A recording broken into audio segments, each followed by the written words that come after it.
Kelsey. This is my channel, The Fancy Hat Lady Reads. I'm wearing one of my fancy Booktube hats, and today I'm here to talk to you about the many multitudes of things I would like to read in this month. This is my May TBR. So this month is the last month to read all of the nominees for the Booktube SFF Awards. There are a bunch of the read-alongs for the last 2 months that I didn't get to, and I still want to read those books, plus a couple of the books that are read-alongs for this month. So that is my main priority for the month.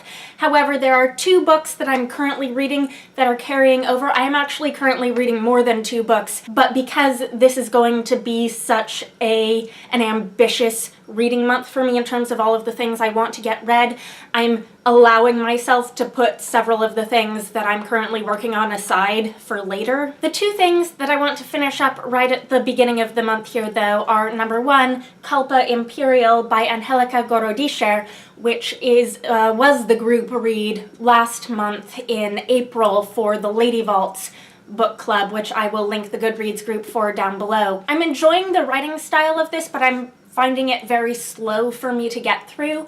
So I know I'm not the only one in that group who didn't finish this last month, so I am in good company finishing it up this month and then sharing my final opinions when I do, but I do want to finish reading this. And then the second thing I want to finish is one that I put aside a couple months ago to say I would just pick it up and finish it later, not because there was anything that I was disliking about it. In fact, it may end up being one of my first ever 5-star short story collections.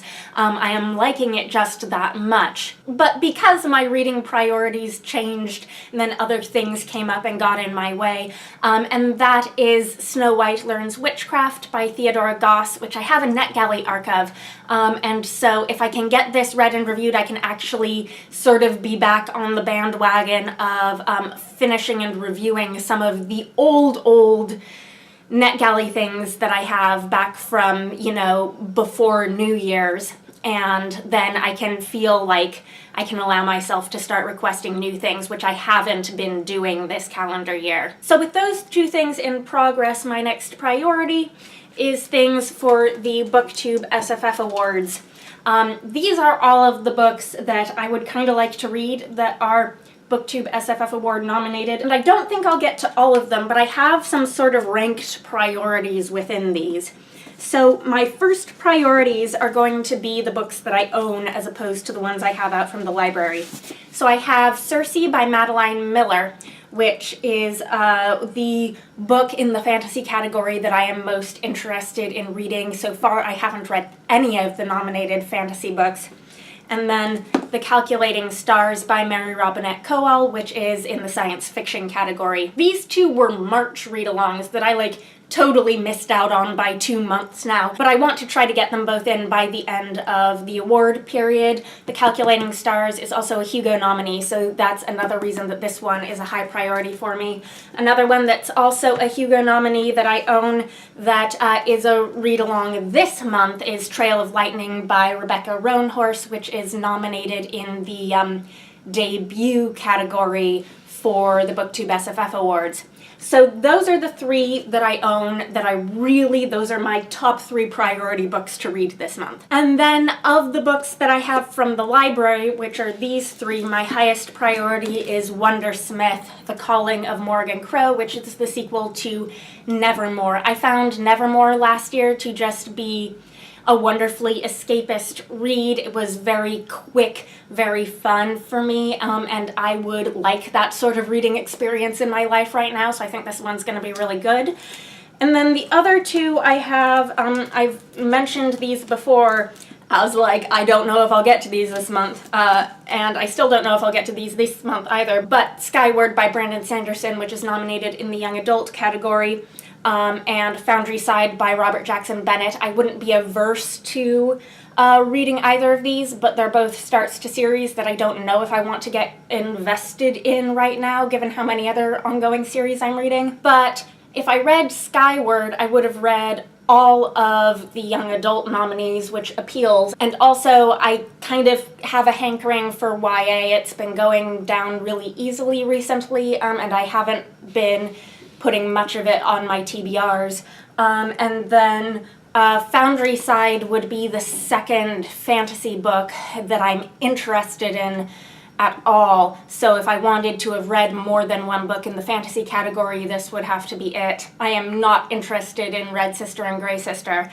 But these are things that I am fundamentally less psyched for right now than all of these. So if I have to cut things off, then these ones might be going back to the library unread. So I had this very intense Booktube SFF Award reading month planned, and then I heard of the Asian Readathon, which is a month-long readathon happening this month, which is all about reading books by Asian authors and about Asian characters. And I heard about it and thought at first, ooh, I wish I could, but it really isn't going to work with this Booktube SFF Award reading month I have planned. And then I saw that the group book was 1,000 Beginnings and Endings, which is an anthology edited by Ellen O. and Elise Chapman.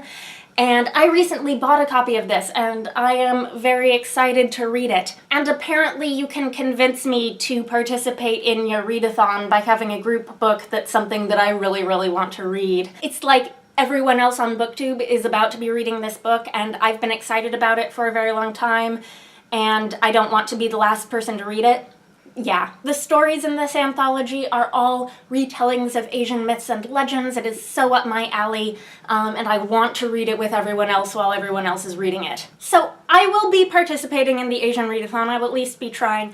I'll link all of the information for it down below. It is hosted by Cindy from Read with Cindy, with a bunch of co-hosts. So I'll link Cindy's announcement video, and also there is a Google Doc that has absolutely all of the information you could possibly ask for. There are 4 challenges in addition to the group book plus a twist. The first is to read any book by an Asian author. The second is to read a graphic novel with an Asian character or written/drawn by an Asian author. The third is to read a book with intersectional Asian representation or written by an author with an intersectional Asian identity. And the fourth is to read a book translated from an Asian language. And you can combine the challenges as much as you want, but the twist is that each individual book you read should be from a different Asian ethnicity. So like you can't read 2 Japanese books or 2 Vietnamese books or 2 Chinese books. So I've decided to hit the rest of the challenges with things that I hope will be quick reads,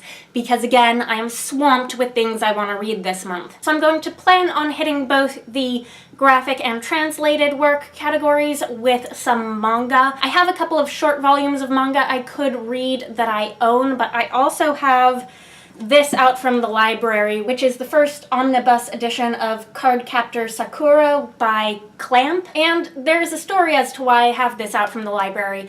Basically, when I knew there was going to be a round of Tome Topple last month, but before the challenges were announced, and it turned out there wasn't a graphic novel challenge, I was looking to put library holds on books that were graphic novels over 500 pages, because if I wait for the challenges to be announced, there's usually no time to get graphic novels over 500 pages from the library, because those tend to either have holds lists on them, or like I have to get them through interlibrary loan, so I have to do that research in advance. And then it turned out there wasn't a graphic novel over 500 pages category. And then I also ended up with a second graphic novel over 500 pages to read during Tome Topple, which was On a Sunbeam by Tilly Walden, because that one ended up nominated for the Hugos, which I also did not foresee, and I didn't know about that one yet. So I placed a hold on this before it turned out that I had absolutely no need for it. I don't know much of anything about this except that it's about a 14-year-old girl and some magical cards.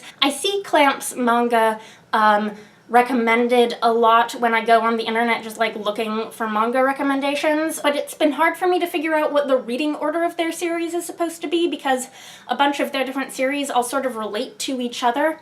And the one thing I'm pretty certain of is that you can start here. I don't know where you go next from this, but you can start here. So this is from Japan, so the last thing I needed was something by a non-Japanese author with intersectional representation, and for that I have The Red Threads of Fortune by J.Y. Yang, also out from the library.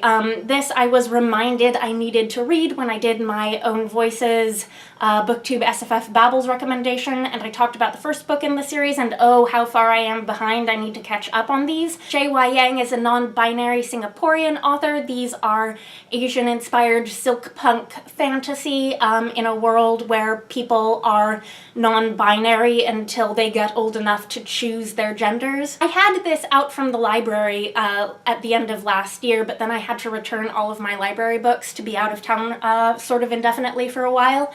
And so that reminded me to put a hold on this and get it back in my hands, and then this is the perfect challenge for the perfect readathon for reading this book. So then my hope is that between a short story collection, some manga, and a novella, I won't be super overburdening my busy reading month. We'll see. I always bite off way more than I can chew when I want to participate in readathons and stuff that I just don't have time for. It's a thing. And then the last thing I am thinking I might like to sort of aspirationally think of starting this month is one of the books from my 5-star predictions TBR that I did at the end of my last 5-star predictions wrap-up video. My goal with these is going to be to make sure that I'm always reading the really high priority books on my TBR that I think I'm going to love, even if they don't fit whatever reading challenges I'm trying to do at the moment. So even though this is going to be a month full of reading that is preordained by the Booktube SFF Awards and the Asian Readathon, I would like to try to squeak in one of those, and that I think is going to be The Weight of Feathers, because I'm feeling like YA. This is by Anna Marie McLemore. It's her debut novel, and it's the only book of hers so far that I haven't read.